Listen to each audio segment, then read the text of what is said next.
Hello, Nerdy Librarian here, guys. Welcome back to my build world. I realize I've done a bit of a disservice, I think. So I want to address that in this video because, you know, I've had this YouTube channel, and I've just been putting out content, and I've realized something. I come to a realization here. I haven't given you guys the opportunity to get to know me as a person. You know, not just as a YouTuber. Because, and I mean, I think that's ultimately a huge thing to do because I'm not just some disembodied voice on a YouTube channel somewhere online.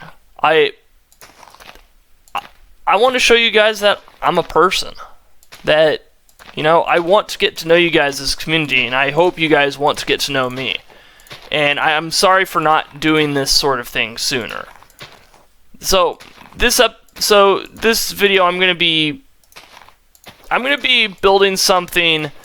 You know, my YouTube channel name is the Nerdy Librarian, so I thought it would be fitting to build a library in Minecraft, but not just any library, a library with a few of my touches. Something that I've been wanting to do for a while, but just haven't gotten around to. So I hope you guys enjoy this, and you know what? Just make sure you guys, before I start this, make sure you like, subscribe, and if you're going to leave comments on this one, I would suggest leaving comments or questions really that you guys want me to answer.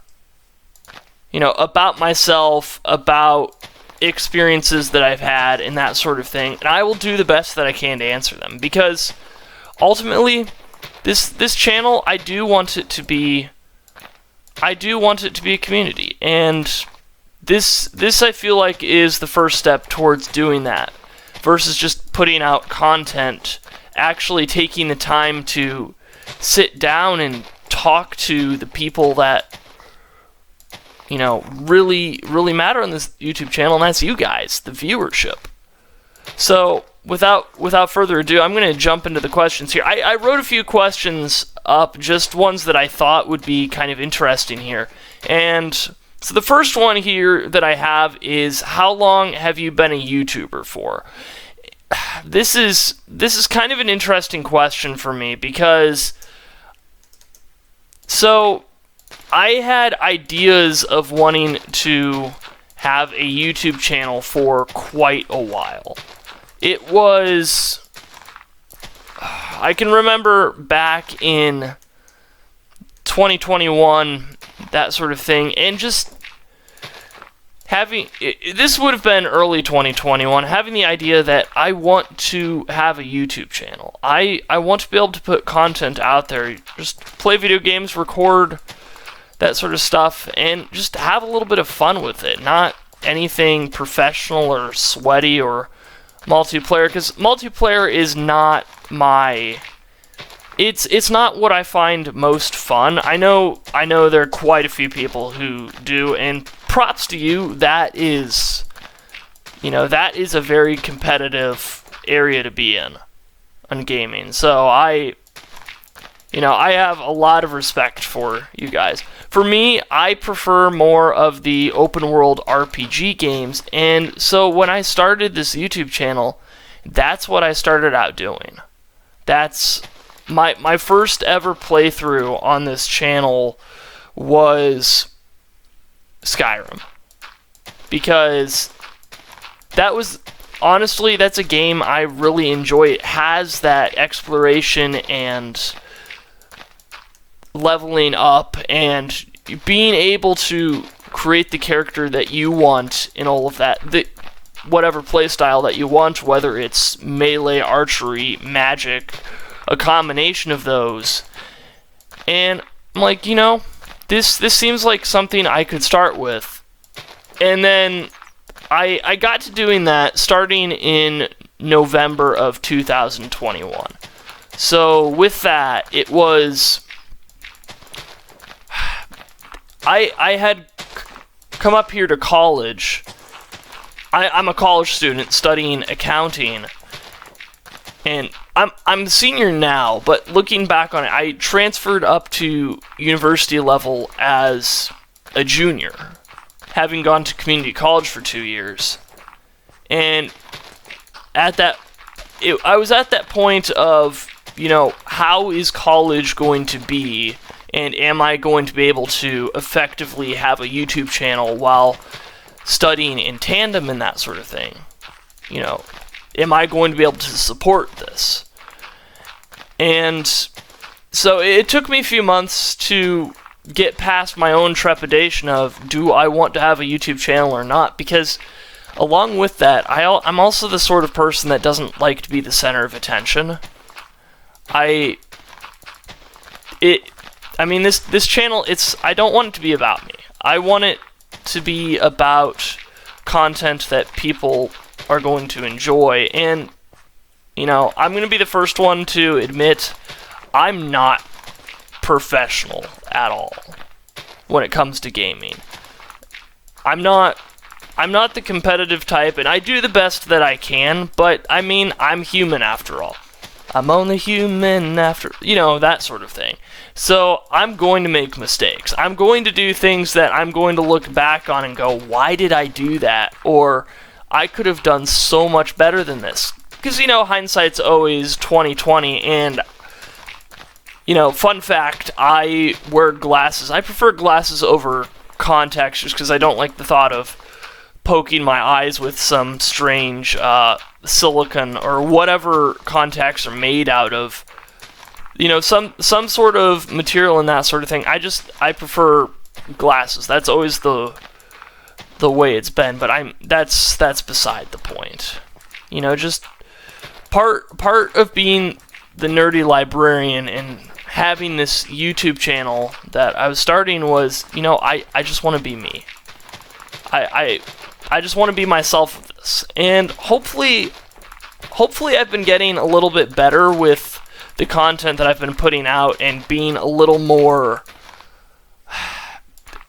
I don't want to say sure, but a little more confident in, in the way I speak, the mannerisms that I have, the way I conduct myself going through gameplay. So, as I said, the first videos I ever uploaded on my channel were Skyrim, and with that, I decided I wanted to do a legendary playthrough because I had played Skyrim so much that I figured people want to see difficulty. They want to see, are there creative ways that you can get through areas, complete storylines? What is a person like myself going to do in those situations where suddenly I'm having to be more cognizant of the situations that I'm getting myself into? And then come to find out, nobody watched the Skyrim content, and I don't know if that was because I was just a novice at the time and didn't really understand how the algorithm worked on YouTube, or if it was because people were a little bit burned out from Skyrim. Skyrim had been out for 10 years at that point. It was released in 2011 and was getting an anniversary edition, which during the first year of this channel, I was able to get, I didn't get anniversary edition, but I did get the updates that came alongside of that were free, because being a poor college student, I didn't have the money to be able to drop that on to be able to drop that on Anniversary Edition when it's like, it looks like this is just a whole bunch of Creation Club content as it is. So I wasn't as concerned with that. but getting the Saints and Seducers update, which I believe is episode 18 of the Skyrim playthrough, that was nearly... I want to say that video was nearly... It was either nearly 3 or 4 hours. Dang it.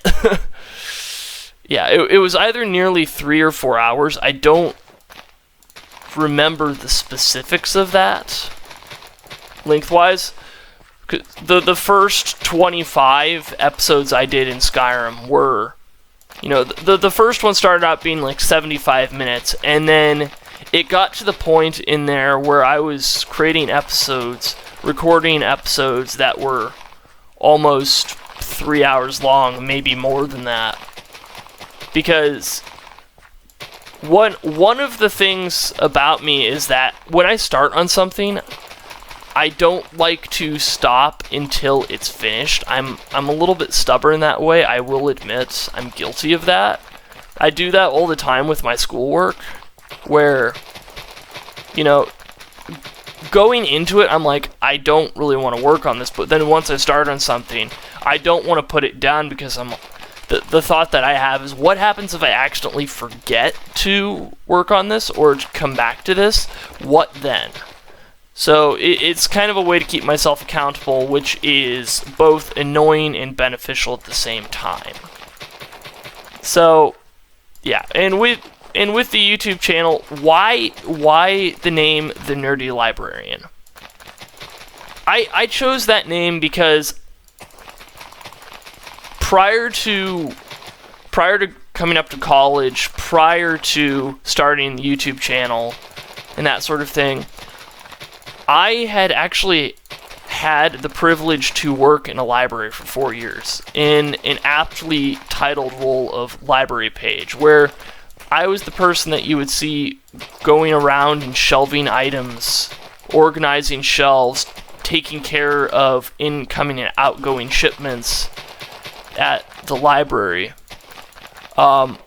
doing things called pick lists, where people would put items on hold that would be sent to other libraries that I would go and find off the shelf and, bring those back to the people at the front desk so that they could scan those in, print labels, and get ready to send them to another library. So that's kind of where the name The Nerdy Librarian comes from. I will be the first one to admit that I'm a nerd, and I'm very proud of that, And I'm very glad that nerddom is, being a nerd is, it's now a lot more acceptable than it ever used to be. It used to be back when I was in, this was probably elementary school or middle school for me, so probably about 10 years ago, more than that probably, where it'd be like, oh, you play video games? What? That's weird. And I was one of those people that was kind of socially awkward, so anybody else who is socially awkward, I feel for you guys. I completely understand what it's like to be there. And you figure out ways to deal with that. And, I mean, it's not always the easiest thing. You always want to be able to interact with people. But,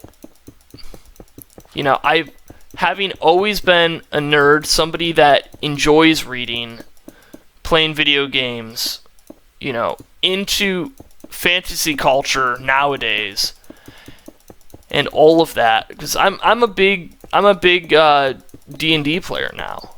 Well, not like big, not like Critical Role style of big. I'm an avid player. When given the opportunity to play D&D with friends, I will gladly take that opportunity. And then, yeah, so with that, I was like, why don't I combine my identity as a nerd and my, enjoyment of having worked in a library, being around books and stories that can be told and that sort of thing. What if I mesh those together and my YouTube channel is named The Nerdy Librarian? Because that's what I want it to be, you know? I want it to have those elements of me that really lend themselves to a YouTube channel of, you know, being a place where we can come together with our backgrounds, that sort of thing, where, you know, my background of being able of just stories and playing video games, and with all of that, bringing that to the table and going, here's the content that I have, and I hope you guys enjoy this story that I get to tell with you guys. So yeah, that's why I went with the Nerdy Librarian. Next question on my list here is, when you're not recording, what do you do? So I answered this in part already by saying I'm a college student who's in senior year of accounting. But aside from that, when I'm not doing schoolwork or eating meals and that sort of thing, when I'm not recording, I also write. And my writing, it started out as a little bit of a hobby, where the first time I ever realized that I wanted to write something like a novel was back in the 7th grade, back in the drag heap we call middle school, where after school, a lot of times, my aunt, who had moved into the same town where I've lived my entire life, she and I started watching the James Bond movies together. You know, all the way through, starting with the Sean Connery era, then moving into Roger Moore, which I know there's the person that played James Bond in On Her Majesty's Secret Service. I'm George Lazenby, I believe is his name. I always think, you know, I'm going to forget that name. I'm always going to blank on it and just stumble and not remember it, but somehow, some way, I did remember it here. You know, watched through those, and then Roger Moore, Timothy Dalton, Pierce Brosnan, all the way through the Daniel Craig era. You know, getting through all of those movies and thinking, you know, I kind of want to write something spy genre. So I began writing in spiral notebooks. It took 2 of them. I started writing this novel called Frostbite about a spy, someone working for the CIA named Kevin Michaels, whose mentor had gone MIA, former mentor had gone MIA, and come to find out he had been compromised, and there was an event there were certain events that seemed to be pointing towards a play at causing something like World War III to happen, which this seems very somewhat relevant to current events today. I hate to date videos and that sort of thing, but here we are. You know, it kind of shares some parallels, but it also shares parallels with one of the James Bond movies, which is one of my favorites, and also I realized I made this lopsided, so I have to go back and fix that. But GoldenEye, with Pierce Brosnan and Sean Bean, Sean Bean being the person that, he's in a movie, so his character is going to die, right? I feel like he gets a bad stereotype for that. There are a lot of other actors in movies that have more on-screen deaths than he does. I think it's just he makes his more memorable. But once again, I'm getting off on a tangent here, as I tend to do. But I realized after 50 pages of this novel that I was writing, I was like, wait a minute. I feel as if I am just somehow accidentally writing GoldenEye again. It felt very similar to that, and in realizing that, it was a little bit disheartening, because I was like, I want to have that originality to my story. I don't want it to be like something that's out there already. And with having things like James Bond and Mission Impossible out as IPs in the market that have covered so much ground in spy genres and all that, I realized I needed to scrap. I needed to scrap that book, so I did. Now, would I advise scrapping what you're working on as a writer? No, unless you see fit to do so from a strategic standpoint, which I did. Because honestly for me, it wasn't going to do much good to keep it going. That my test with writing is that if you write 50 pages and you realize it's going to be far too much work to try to rework what you've written, then I wouldn't try to keep those 50 pages. If you realize that the story that you've written is not going to be what you want it to be, then what I did in my case was I decided to scrap it and start fresh with something else. Now,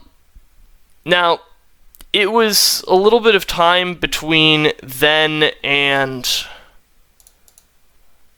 between scrapping it and when I started writing something new.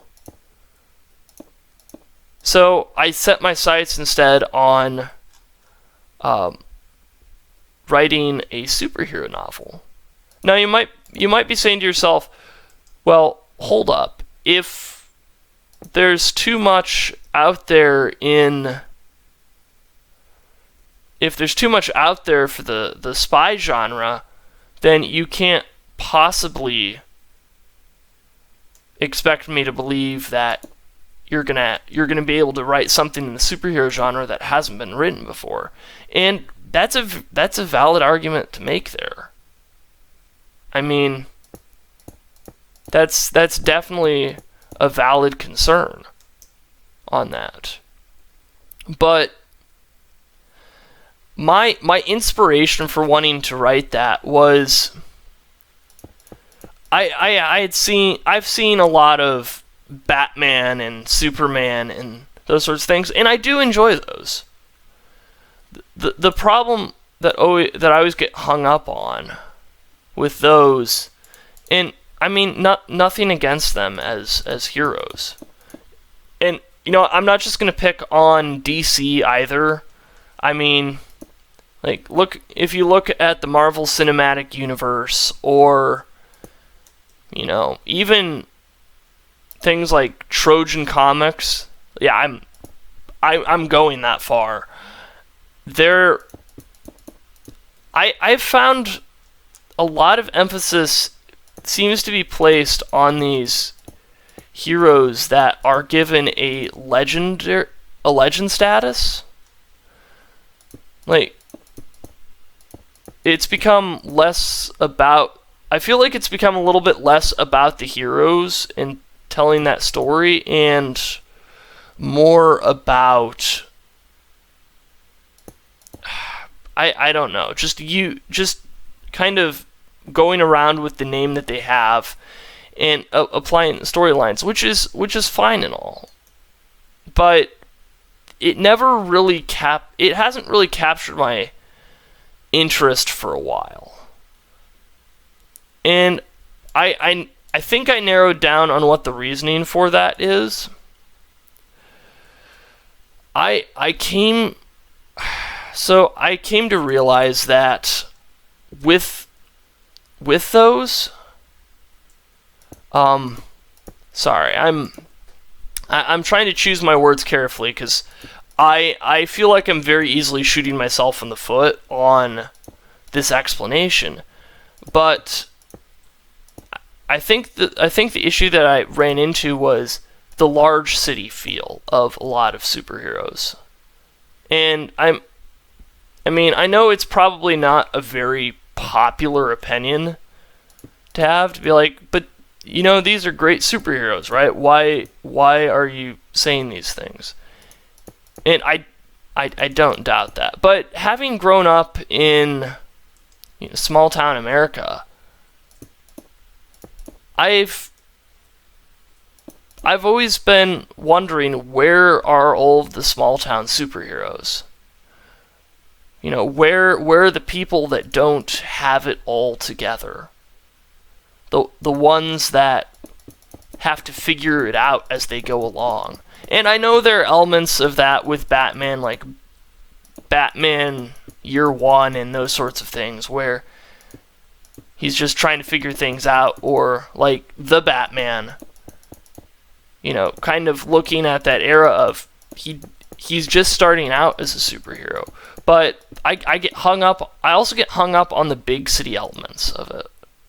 I think it's far too easy for characters to get lost in a concrete jungle. And with that, you start to lose out on some of the characteristics that make them people that you can relate to. Because at the end of the day, when you're writing characters, you want to write them in a way that seems realistic. You want people to be able to understand what a character's going through and go, I have absolutely been there. So that's what I do with my writing. I like to create characters like that. So I started writing this superhero novel, and it's entitled, well, okay, the title's kind of a working title, and I'm wanting to potentially publish it at some point, but I'm also scared of the publishing process a little bit, being a poor college student and going, I've noticed that I would have to pay for something like that to put my work out there in the market, and then I have no idea whether it's going to pan out properly or not, or if anybody's even going to want it at that point. So all of those fears that just exist with that. And then, so I began writing the superhero novel, but I want to give you a little bit of context here. The place that I drew inspiration from for that, I'm a fan of the Arrowverse on the CW, or at least the first seasons of those. I feel like a lot of those shows have been getting a little bit long and drawn out, but I mean, there are good storylines that are in there. It's very enjoyable. But over the summer of 2021, the same year that I started the YouTube channel, I was At least I think it was 2021. No, it would have been 2020. It would have been the year before that. Sorry, I'm getting my years mixed up. Time just melds together sometimes. But I was sitting there in my room in front of my laptop late one night, and I see an ad come across for DC's Stargirl, and I'm like, okay, I'll see what this is about. Okay, I'll watch this, see if I like it or not. And I watched through the entire first season of that. Every single Friday night they would put out a new episode on there, because I was watching on the website. So of course you get the ads with that. But I watched through that, and what I liked was, yes, it did start in Los Angeles. At least I think it was supposed to be Los Angeles. But more of an emphasis was put on the small town element of it. These were characters that you could feasibly get to know and be like, I have been in that exact situation. Of being no one can really say, I got superpowers or something like that in high school, but you can definitely say, I have been to school, and whether it's been moving schools within a district, whether it's been moving to a new town, getting to know people, or even just trying to figure out, find your way, wade your way through school, through high school, not knowing what you're doing. I feel like I could relate to a lot more of these characters. And in watching that, I realized I want to write something that has that same feel, but I want it to be my story. Or I want it to be a story that I came up with, not something that already exists out there. So I set out to do that, and finally I finished it in, I believe it was December of 2022. So you can imagine I'd been writing it for maybe 2 or 3 years. Now, I know there are a lot of authors that are out there, which I'm currently reading I'm currently reading a book written by Stephen King, literally called On Writing. And what he suggests in there on, if you're going to write and that sort of thing, start out with writing 1,000 words a day and maybe have 1 day off a week. That way your characters don't grow not stale or stagnant, but so you don't lose those character connections that you have. Because when I write characters, I feel like I get to know them on an individual basis. I feel like I know them as a friend. And I hope that doesn't sound too weird. It's definitely something that happens when you're a writer and you write characters. But you don't always get characters right the first time. Like this novel that I wrote named, and as I said before, it's a working title, but the part that I know is going to stick is Jaguar. So why Jaguar? So instead of Jaguar, which is one of the names of these heroes, there is Jaguar and Aeromancer, and they work in a team for better or worse on that, and realizing that they need to be working together on this. it's not just about one of them, it's about both of them combined to try to protect the town that they live in, the town that they love. Protect their loved ones while simultaneously trying to balance being in school and figuring out what it means to be a hero. And just kind of seeing how I wrote them for the first initial... I want to say I wrote about 8 chapters of it before I realized that I didn't like the storylines that I had or the ways that I've written characters. I felt like I'd underdeveloped them, so I ended up cutting out 3 chapters, rewriting, and continuing on from that point.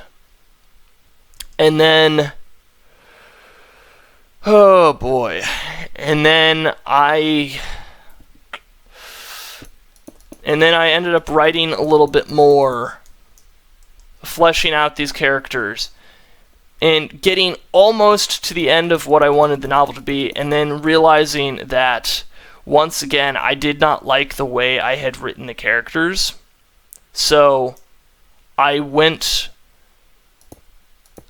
back and did rewrites on a chapter-by-chapter basis, starting from the beginning and working my way through that to make it work and go, okay, what about this did not work out, and why was that?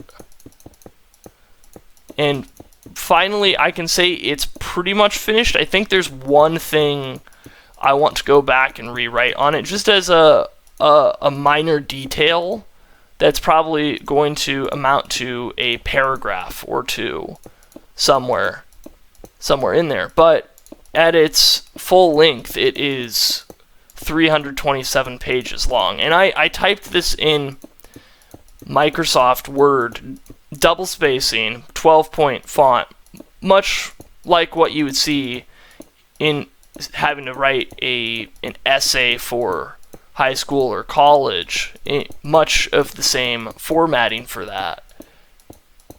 But those pages are probably an average of about 340 to 350 words per page. So, I mean, it's been a lot. And I know I've been kind of rambling on this point of when I'm not recording videos, what am I doing? That, aside from schoolwork, has been the majority of it. And then I also have a story from this past summer. So I ended up working in a factory for a summer. I was hoping to get an internship in accounting to get some relevant work experience, so I could kind of figure out what it was that I was wanting to do with accounting. But sadly wasn't able to get that. So with working in this factory, it was 10-hour days, and with it being summer, it was extremely hot. It was working. We were scheduled normally for 4 days a week, but then we ended up working for a 5th day a lot of times, overtime on Fridays, which was less than ideal, but it had to get done. And in a lot of that, there was this one machine that I was working on where I was doing the same thing over and over again for those 10-hour shifts for the entirety of it.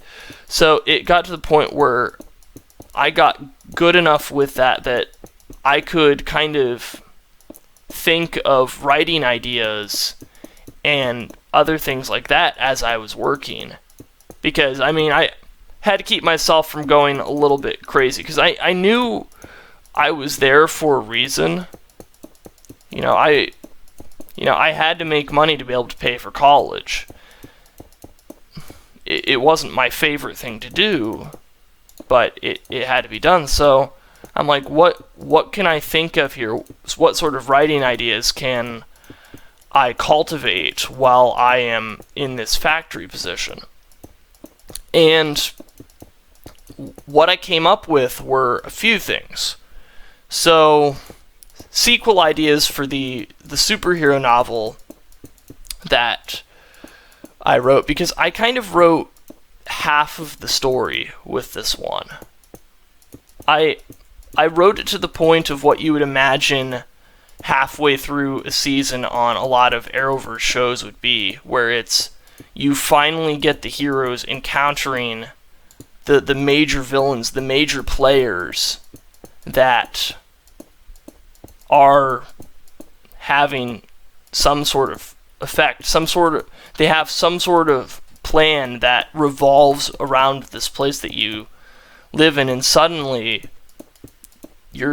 they're at your throat. So I came up with how do I want that story to end, and then what do I want to have after that. So I came up with 2 sequel ideas that I'm waiting to get around to, because I also, at the time of recording this, I, about a month and a half ago, started writing a fantasy novel that centers around the characters that I have are based upon D&D characters that I've had, but this is no affiliation to D&D, not using the terminology or rules that they have, but wanting to actually tell the story of each of these characters, of the backstories that I have for these characters. How can I put them together to create a cohesive story? And with that in mind, I went ahead and did just that, where I'm currently working on, I want to say, the 6th chapter in that.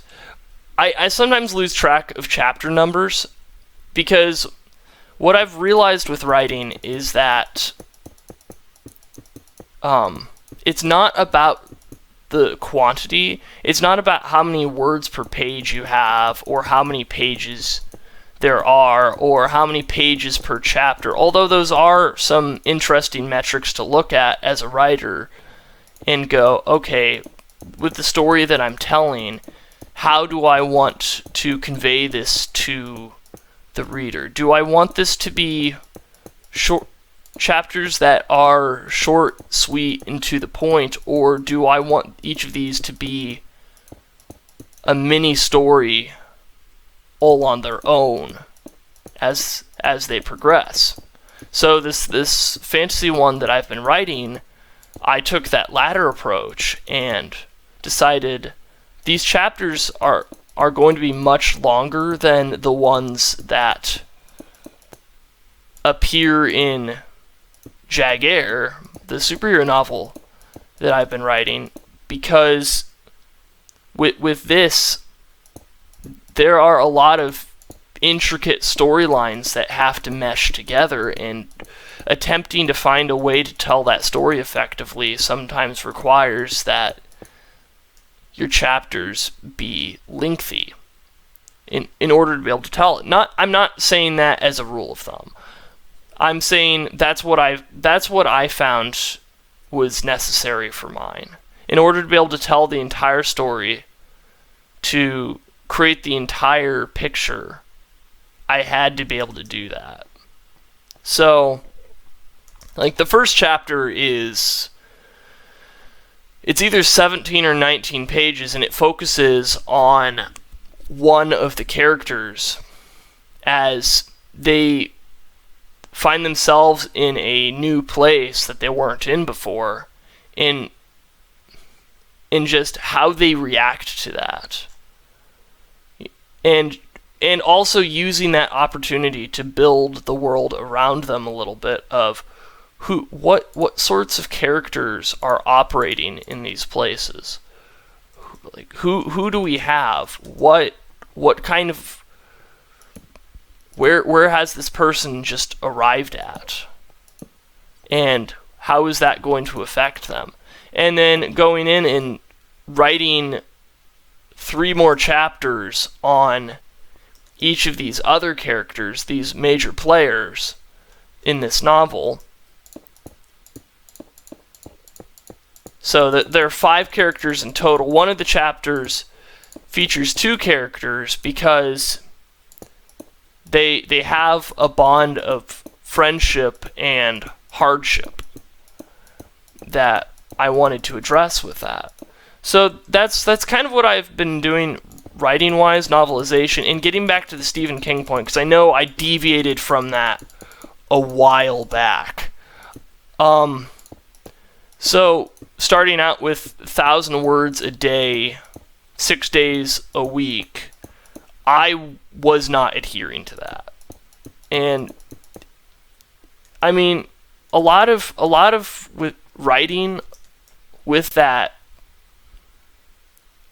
a lot of times people will be told you need to pick your priorities with that. And my priority with writing at that point was I want to have a cohesive story, but I don't want to keep writing from I don't want to do poorly in classes because I'm writing and not focusing on what teachers are telling me I ought to be focusing on, material that we were going through. So because of that I ended up taking 2.5 years to write a novel, revise it, and get it to the point where I could probably publish it at some point. But am I at the point of being able to do that? Maybe, maybe not. Am I actually going to get around to that? So that's kind of on the novelization side of things. Oh yeah, no, you thought the story was over? Not quite. So while working in that factory, which I knew I'd brought that story up for a reason, I deviated away from that, just rambled a little bit, and I tend to do that sometimes, and I'm sorry for that. But while I was working at this machine, I'd remembered something that my friend who dungeon masters for, or has been dungeon mastering for some one-shots that I've done with the group that I'm a part of for that, and then a campaign that I've been part of, there's something that I remember that he said that just kind of stuck with me. And I ended up turning it into song lyrics. And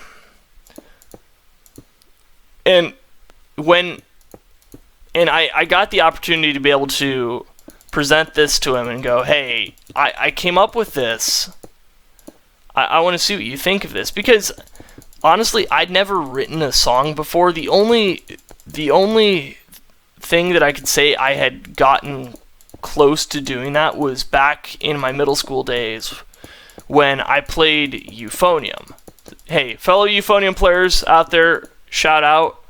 I stopped playing euphonium after freshman year of high school because it was either I continue with band and playing an instrument, or I take classes through my high school that could also count as community college courses, so engineering courses, and I decided to opt for those just to get, because even if I figured even if I wasn't going to continue with engineering in college, that I could at least have some elective credits or credits built up that would help me in the long run and potentially get scholarships. So I decided to do that, but the closest I ever got to writing a song before this point was within one of the practice books that I had for playing euphonium, one of the things that I had to do was write I just had to write a small piece of music, like write my own composition, and it wasn't very long. It was maybe eight stanzas, eight bars. It was a total of 32 counts. So it wasn't much. But what I remember with that was going, okay, I guess I'll write something on that. And I'll admit, what I wrote back in middle school, I didn't think was very good. But fast forward to when I was standing in that factory and I had this idea, I remembered my friend saying, whenever somebody would land a hit on an entity or a creature or a monster that we were fighting, he would sometimes say, roll that sweet, sweet damage. And I got thinking about it. I'm like, that would make a perfect song. So I started developing a melody in my head for that. I started thinking of lyrics for it and just singing it in my head to myself as I worked at this machine.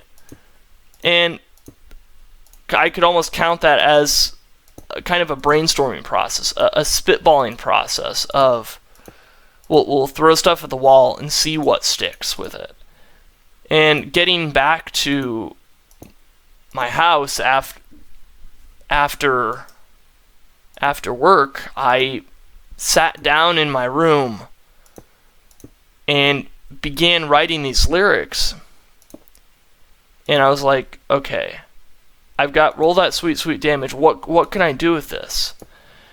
So this is what I came up with for the melody, and there's much more to this. So, I'm going to sing the melody part for you guys, and if you like this, if you like what I sing here, I can try to do a video devoted to the full lyrics of it that I came up with, because I have no, I don't want to publish. I wouldn't want to publish this song, to be honest. I mean, I know Wizards of the Coast and Dungeons and Dragons has gone Creative Commons on the content, but at the same time, I'm cognizant of the fact that there are still regulations and those sorts of things that play a role in this. So I don't want to step on anybody's toes, and I've always been that way. I don't like to step on people's toes. So, but it goes like this. Roll that sweet, sweet damage. You've earned this chance to try. You and your party members made it this far and survived. You faced your fears. You conquered them all. Alone you'll fall. Together you'll stand tall. Roll that sweet, sweet damage. So that's what I came up with. The melody. I came up with this song called Roll That Sweet, Sweet Damage, and it kind of takes you through the progression of crawling through a dungeon and getting embroiled in a boss battle and not knowing, how things are going to turn out, and then hearing those words of, hey, you got a hit and you did a good job. And that sense of accomplishment and achievement and teamwork that all boils together within the confines of D&D, and even beyond that, I was like, I want to write a song like that. So I did. So like I said, if you liked what I was saying there, leave a comment in the comments section on, hey, I want to know what the full song is, and I will do what I can with that. So I know I'm getting to about an hour into this recording here, so I have one more question that I'm hopefully not going to ramble on with an answer on. So I guess this is probably going to be this is definitely going to be a multi-part series as I build this library and then can figure out other things that I can work on and that sort of thing while I can talk to you guys, the viewers, the subscribers, the people that are the lifeblood of this channel. I just want to say thank you guys for putting up with my shenanigans.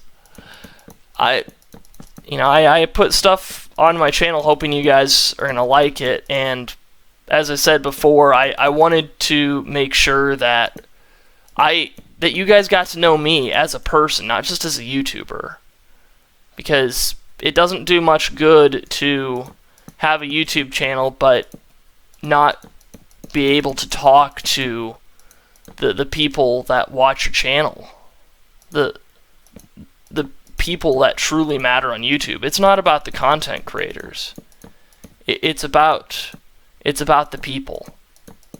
So this last question that I have here is, what game have you played more than any other?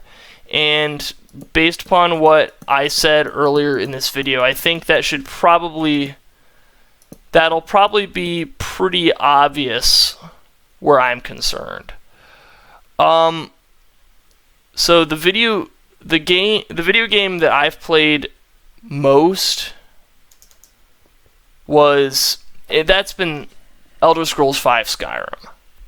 I began playing that one shortly after it. I want to say it was either 2012 or 2013 that I began to play that. My brother and I, yes, I have a brother, we used to have an Xbox 360, which I'm pretty sure he still has that. Because he knew more about the wire workaround where the Xbox 360, it would overheat and the wires would unfuse. So if you wrapped a towel around the Xbox, you could actually get it to heat up even more and cause the wires to fuse back together. But once again, that's neither here nor there. But I started playing Skyrim in 2012 or 2013 and sunk countless hours into that game. I couldn't even tell you how much I played it. I played the heck out of it. That's how much I played it. And it got to the point where the disc that we had for the Xbox 360 for Skyrim, it cracked and eventually, could no longer play Skyrim. And I was bummed about that. Like, this is one of the greatest, if not the greatest game I've ever played. And if the disc is busted, how am I going to be able to play that? And then eventually was able to get it for PlayStation 3 and played it even more. So I would say I probably sunk a solid, probably somewhere close to 400 hours into Skyrim on the Xbox 360 version. And then probably somewhere close to that on PlayStation 3. And I finally was able to get it with the DLCs, so Dawnguard, Hearthfire, Dragonborn. With all of those DLCs, I was finally able to get those on PC, and I'm like, finally, I get to play the entire game. But that wasn't until 2017 or 2018 that I was able to do that. So it was a good long while before I was able to play the DLCs for it. But I completed the game on... I completed Skyrim on PlayStation 3 and... Well, no, Xbox 360, PlayStation 3, and PC. You know, got all of the achievements for it. But it wasn't until I had the opportunity to play it with the DLCs that I could finally say that I actually completed the game. Which, you know, if there's a game that you find yourself playing, like, you play the heck out of it, go ahead and complete it. Because it's probably that worthwhile that you keep going back to it and playing it. So that's been Skyrim for me. And I started out playing Skyrim on novice difficulty, you know, just as a newbie, just didn't really know what I was doing when I started out, and getting to the point of, you know, I want to start a YouTube channel and play this on a legendary difficulty. That's what I want to do with it. That's what I want to do to start out, and it's like, okay, that's a lot, but go ahead and go for it. And so I did. And I'm once again sad to say that people, it never really caught on with people, and that was either my fault as a new content creator, or people were just tired of Skyrim, or something else along those lines. But did that ever quell my fascination with Skyrim as a game and Elder Scrolls series as a franchise? No. No, it did not. So I hope that answers a few of the questions that you guys had about me and that sort of thing. Like I said, this is going to be a multi-part series. We've just started on this. As you can see, I'm building my library, the Nerdy Librarian's library. And, you know, there's going to be a whole basement section to this, because that's the way that I designed this. And I'm going to have to figure this out. This is probably going to be an archives and study room and those sorts of things. But we'll figure it out. And I hope to see you guys next time. I really want you guys to get to know me as a person and not just as some voice on the internet who puts out content for videos that you may or may not watch. But, you know, I just want to put myself out there and say, hey, this is me. I'm human, just like you. I'm not perfect. I'm just somebody who's wanting to have a little bit of fun. If you want to come along on the adventure with me, then be my guest. But until then, Nerdy Librarian saying thank you guys for watching. I will see you in the next one. Remember to leave those comments, and remember to ask questions about what you want me to talk about, what you want to know about me. So, thank you for watching. I'll see you in the next one.